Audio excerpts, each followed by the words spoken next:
Hello, everyone. This is Linda Ferguson and Karen Nelson Bell, and welcome to another episode of Platinum Prime for Life, your podcast that we get to share our tips and tricks and life hacks that we use to live a Platinum Prime life.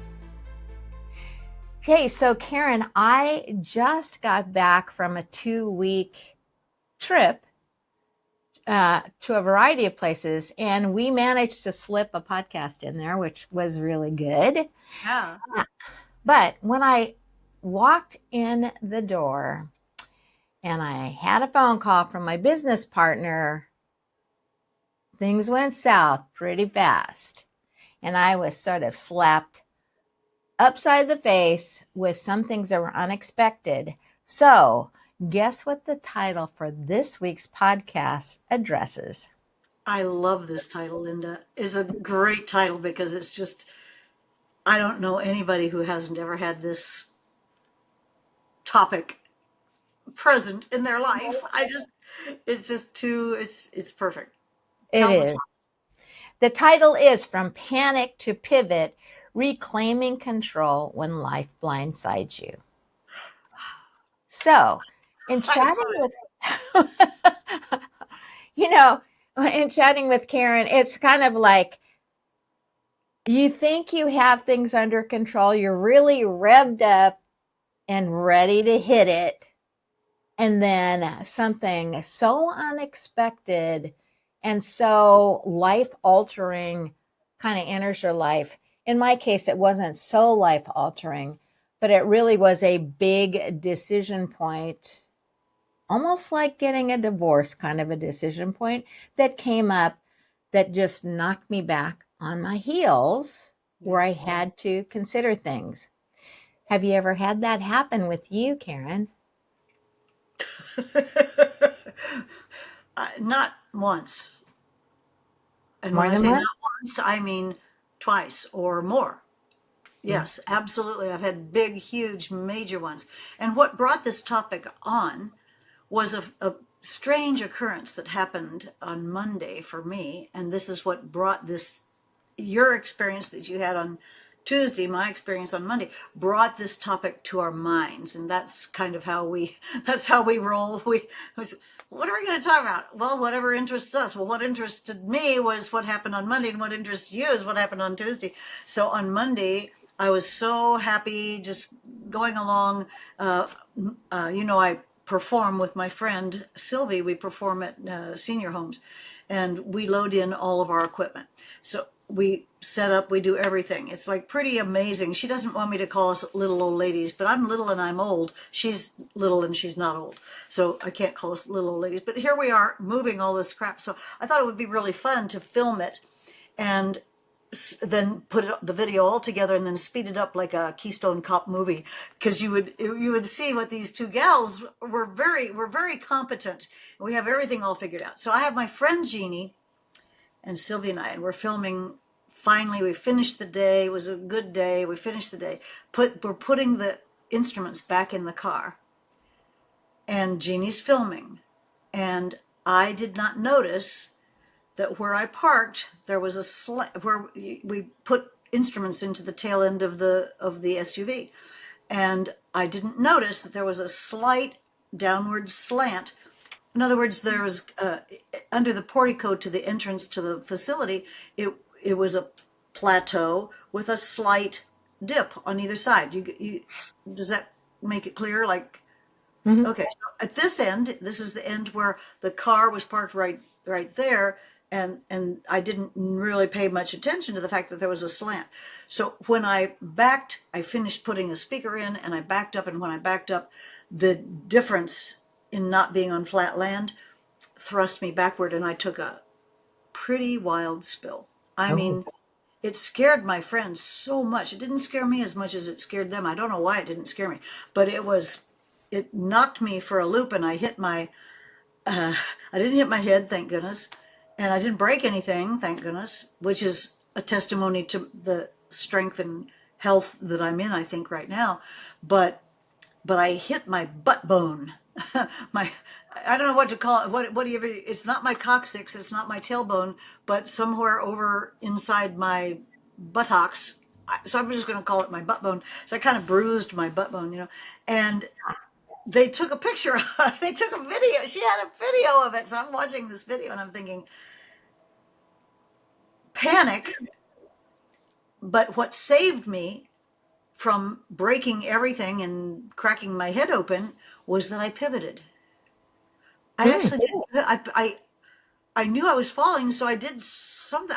I still can't quite figure it out when I watched it. I did something and I pivoted so that when I fell, I would fall grace. They said gracefully. I don't think it looks graceful, but I fell in a way that didn't cause me to have to go to the hospital. And so that's you watching that video. We were, and then the next day you had this situation where you're getting a sort of a semi-divorce, and it's like, whoa, what about this? And that's what actually triggered us to talk about it. Now, I would like for you to talk more in depth, but I have two times in life, and they have to do with business. Because sometimes a person could get fired unexpectedly. They could get downsized unexpectedly. They could find out that their 401k was really a 201k. They could have a pandemic happen and their whole business disappear for some reason. There's so many things that could happen. So before I tell you the two that were really business changing, they were life changing because they were business changing. It had to do with finances. So the panic, and I'm kind of experiencing one right now. I'm experiencing a panic and I do have to pivot. So I'd like for you to talk more and give me some good, wise, because you're the finance gal in our little collaboration here, Platinum Prime. I'd like to get some new perspective on how am I going to pivot in this particular instance. But I have two stories to tell when you evaluate that it's the right time. Sure. So, first of all, let's talk about when we are talking about pivoting, what do we mean? And it means adapting to change with rapidity.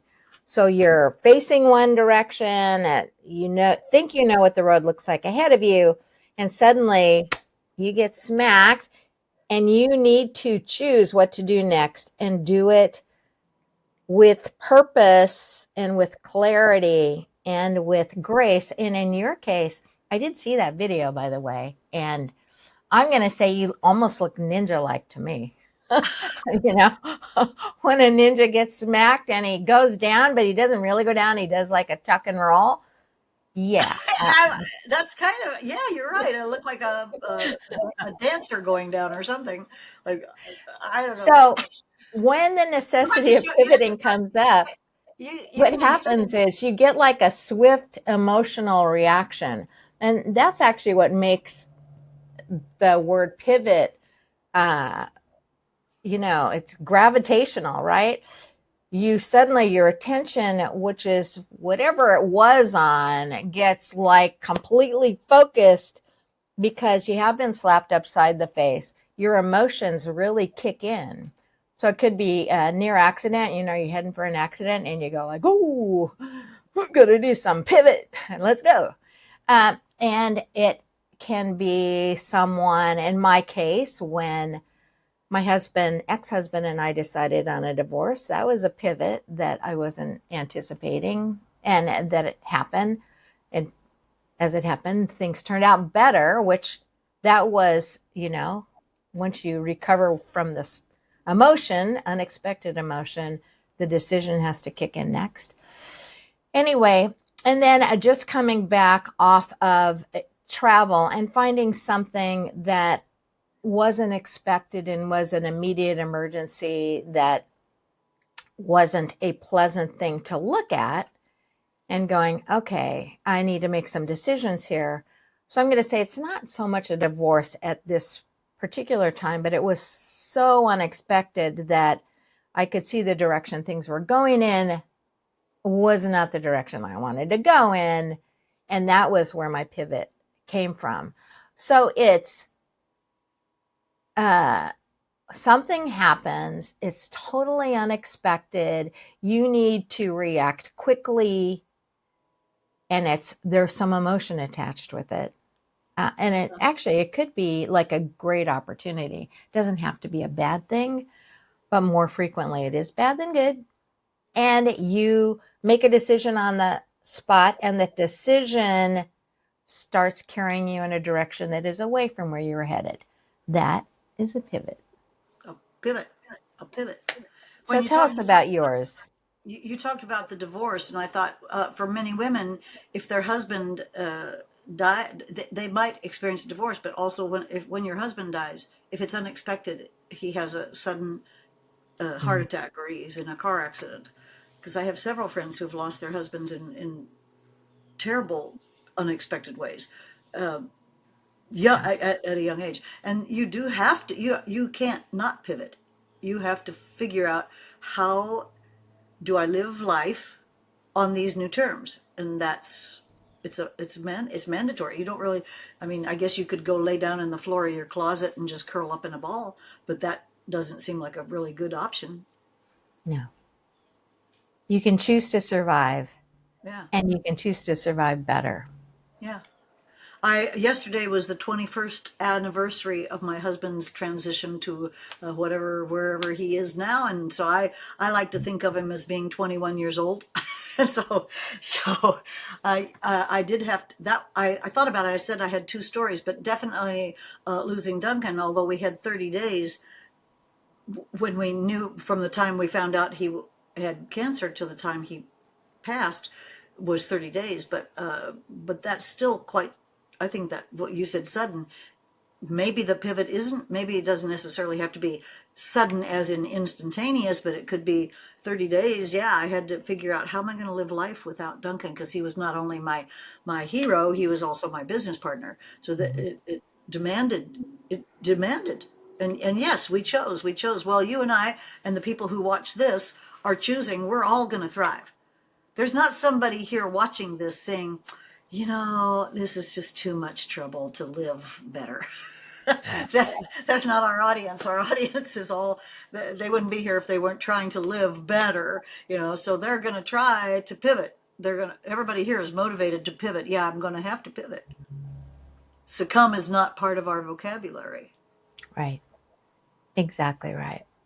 Choosing to survive and how it's going to happen have to enter in. If it's especially something that changes the course of the life you were heading down, and now you have to do something utterly new, it does not need to be instantaneous. In fact, my husband, um, the company that he's with, is encouraging people to retire. And he's certainly retirement age, but he hadn't actually planned that. So he made, for him, a very difficult decision to retire. There were some pluses and minuses on doing it now versus waiting. Um, and so he made that decision. I'm going to retire. I can tell you that his pivot is a very slow one. It's almost better if you know something's coming and then it comes, right? But sometimes it's good when you can plan for it. Anyway, I watch him on a daily basis, and it's the impact on him is heavy because he's been used to doing something for so long and structured his life regimen every day around this particular type of lifestyle. And now he's going to change. He's actually going to have more time on his hands, and he's a busy person. He must be busy. He can't sit still. It drives him insane to have any time that's not dedicated to some sort of production. So I'm watching him, and it's like really pulling teeth out slowly for him. Like, oh, I have to create something else, which we're in the process of doing. But I'm going to just say, so when you are struck with something that you feel like, oh my gosh, I got to do something right away about it. If it's bad news, and if you have the time to do this in a pivot, just take a breath, just like stop for the moment. Don't immediately react. If you can do that and kind of assess what just happened and get some clarity about, one, what just happened, like what the heck, and then once you see what's really happening, you then start making your decisions. Uh, making decisions from a better frame of mind rather than from panic or grief or anger. Well, a lot of times anger is in there, frustration, seeking revenge, whatever it is. Don't do it from there. You got to actually do it with a pretty clear head. And then you actually just need to understand that there's always two sides to anything, right? Like in your case, your husband was dying and you discovered it 30 days before it actually happened. So being able to kind of assess that situation, which is a horrible situation, but look at it and go, it's happening to him. It affects me in every way, but I'll continue to go on. And in my very lesser situation, I have clarity on what I want to do this lifetime. I have clarity on where I want to go, Yeah. what kind of a legacy I want to leave behind. Yeah. And I realized that there was extra noise and extra unexpected things coming up that I couldn't control them. And when I can't control something that has to do with my destiny, it's time to pivot for me. I'm thankfully at a point in my life where I have that. So that was what happened to me. It was like, it's not happening necessarily something that I caused to happen.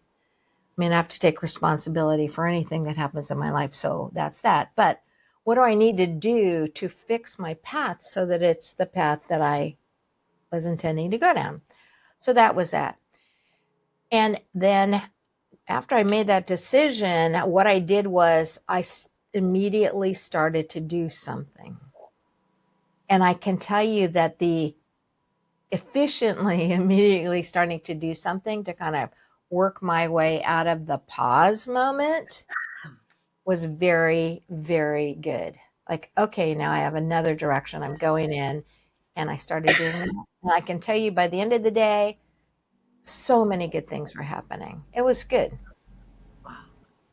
That's amazing. The first time that this happened to me didn't just happen to me, it happened to an entire class of people Mm, simultaneously. And it was because it happened to all of the lounge musicians in Las Vegas. mm, Uh, the lounge musicians and the showroom musicians had a union. It's the musicians union. It's all over the United States. And in Vegas, we were covered with different pricing mandates for the showroom and different pricing mandates for the lounges. And I had a very successful lounge act, and there were probably 20 of us that for 20 casinos, and we were all doing really well. I mean, making a lot of money, supplying the enthusiasm that the casino wants because they want you to make it feel like there's something going on and it's exciting to be in that casino. On one day, the union bargained to eliminate lounge musicians from the union coverage. So in one day, there was no more any reason to pay musicians a specific amount. Musicians could work for any amount they wanted. So what started happening was groups from all over the world, and in particular from California, larger groups would come in, and instead of me with my 5-piece group charging $5,000 a week, they would maybe have a 20-piece group charging $5,000 a week because there was no restriction on what the band leader would pay to the members of the band. And the prices for entertainment in the lounges just took a nosedive. And you couldn't make the living that you had grown accustomed to making. mm, And you've set up your life, you get to a certain level and you have a pretty good certainty that that's going to continue. You set up your life to have certain expenditures. And now all of a sudden, all the musicians, all the lounge musicians in Vegas had the same problem. And some of us decided to make shows. Because the mini showroom was starting to come into play, and Hmm. people would create shows where they took place in the lounge, but they were actually shows where somebody would have to pay or be comped by the casino, and it changed, and you could four they call it four wall. The artist comes in and doesn't get paid anything. They buy that space and they got paid by the ticket sales. So now you create a show and you make money from the tickets. I had to do that overnight. I basically did do that. That's what I did. I created a show.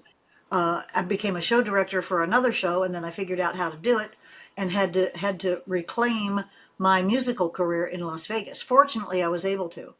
Now, the lounges have somewhat, in some sort of strange nostalgia, I see that there are lounges again in Las Vegas, but I don't have any idea how they're getting paid. I will bet you that they're probably paid on a four wall situation. So I had to pivot if I was going to make a livelihood, and that was my first time, and it wasn't the only time. The second time robbed me of my very identity. Would you like to hear that story, or have I been talking too long?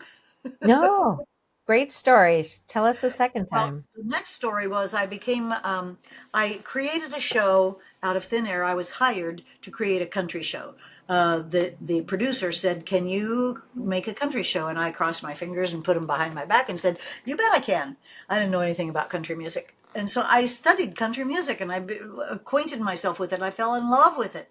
And I made a very, very successful country show called Country Tonight. We started in Las Vegas. We went to Branson, Missouri, Pigeon Forge, Tennessee, to Japan. We did a cultural exchange tour to Japan. It was a wonderful experience.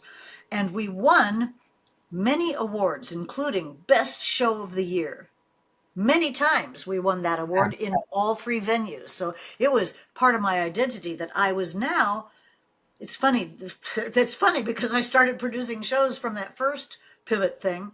So now I was a show producer, director, performed in it, created the music, created the scripts in all three venues, was having a blast. And I figured that this was my life's work. I thought, and I fell so deeply in love with country music, which coming from a jazz and classical background, people thought I sold out. But no, I just fell in love with it. You couldn't make a successful show if you didn't love what it was. That wouldn't be possible, that's my opinion. So at a certain point, the people who hired me to create the phenomenon, they were a publicly traded company that were specializing in vacation rentals, vacation sales. And at some point, they decided they were going to get out of show business. They just did it as a lark. They Mm. bought the Mhm. show, they put it up, and they did it as a lark. They finally decided they were going to get this is I'm in it for 10 years now. They decide they're going to sell the show. At that time, I did not know how to raise money. If I'd known what I know now, I would have probably bought the show myself. But at that time, I didn't know how. And they sold the show, and the person they sold it to was another producer who produced shows in Las Vegas and thought that he could do what I did. Well, remember when I said you have to really love it? It didn't last. The show went down. Mm. A version of the show still exists, but it's not at all the same as what it was before. And I got fired. The new producer decided that he didn't need my expertise. He did, but he didn't think he needed my expertise. So he fired me. Well, he didn't fire me, and my contract just was over. And all of a sudden, Mm. my contract was over, and Duncan and I were looking, well, because Duncan was working in the show as well. He was the media producer, and boy, it was a loss. It was, and I made real good money there, but it wasn't the loss of the income. It was the loss of identity, because I Mm. wore a cowgirl hat and I had my pigtails and I wore a T-shirt that it just always was known all around all three venues. They'd know Karen coming because. And they'd even sing my theme song. They go, "We're going country tonight. What do you say? Have you had enough of rap and rock and roll today?" And and they'd sing it to me at the checkout counter at the grocery store. It was very much a part of my beingness. It was who I was. So when I was no longer attached to that, it threw me for a loop. It threw me for a loop. I had saved up some savings, so it wasn't totally devastating, but financially, eventually it prompted me to go into real estate because I wanted to continue to make good money, and I had been making good money. I wasn't a multimillionaire, but I had to find something that was going to do it. And but the painful part was I was no longer the producer. There were not 360 people whose careers depended on my opinions and my instructions. I didn't have I had it meant that I didn't have to buy 350 Christmas presents, but but the trade-off was that I didn't have a clue who I was. Not Hmm. until Duncan and I became successful with the Robert Allen organization, and we became known as the people who made $1 million in 4 months and 9 days. And that, so I sort of latched onto that. But you can see, man, did I ever pivot, because from the point of going down as the producer, the successful artist, the you know, inventive. I've produced more Christmas shows every Christmas. I had to produce for 10 years. I produced 3 Christmas shows a year. I know Christmas. Wow.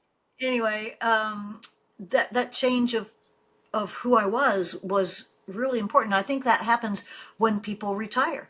I think when they retire, they have a loss of identity as well as a change in their income structure.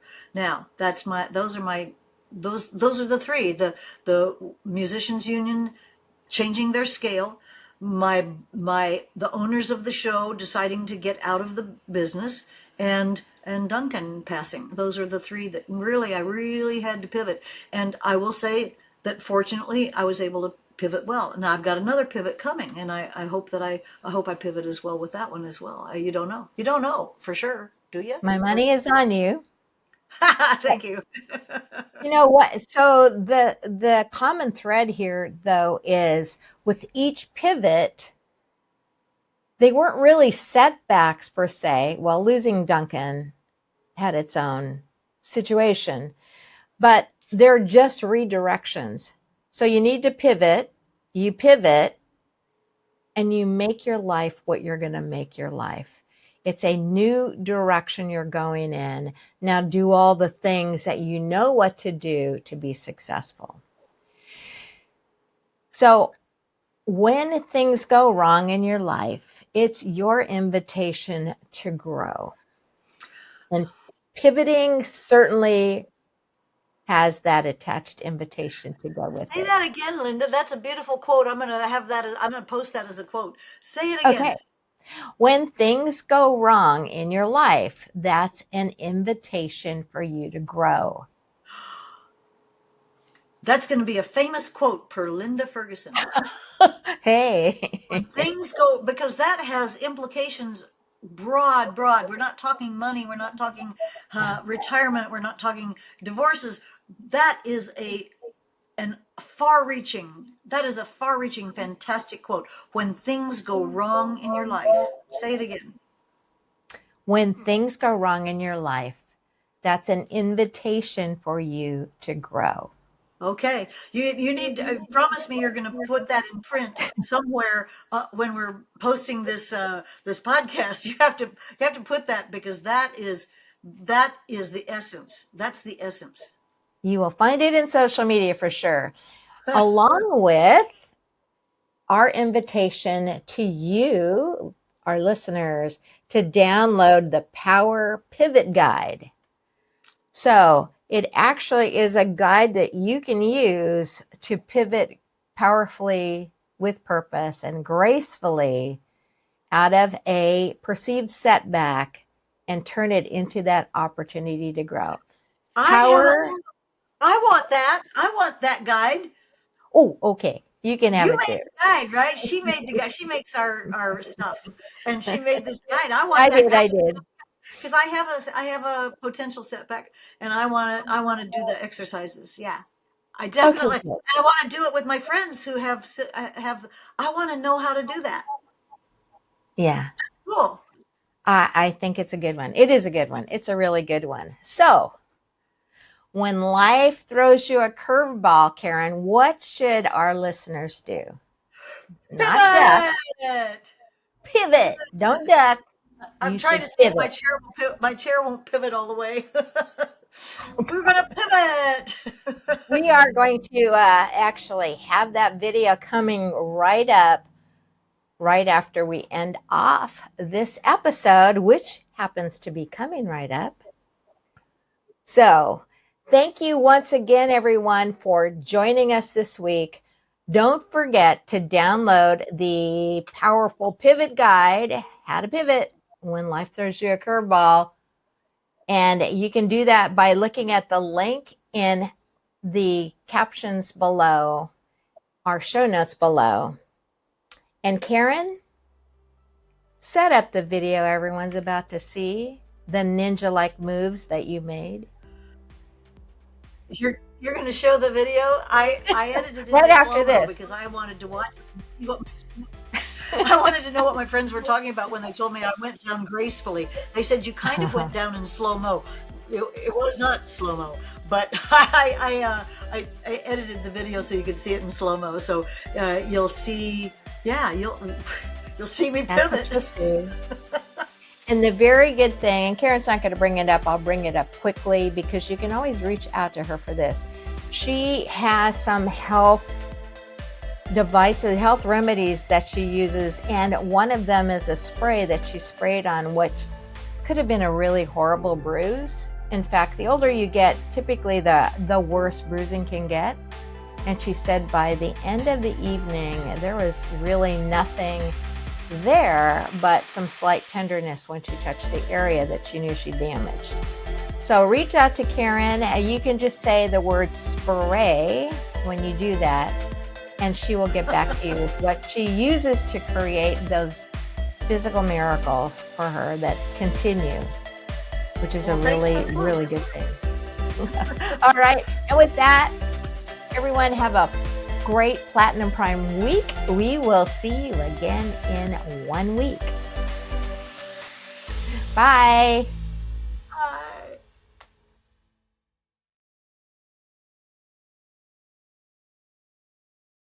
Whoa, watch out, watch out, watch out. Oh, gosh. Watch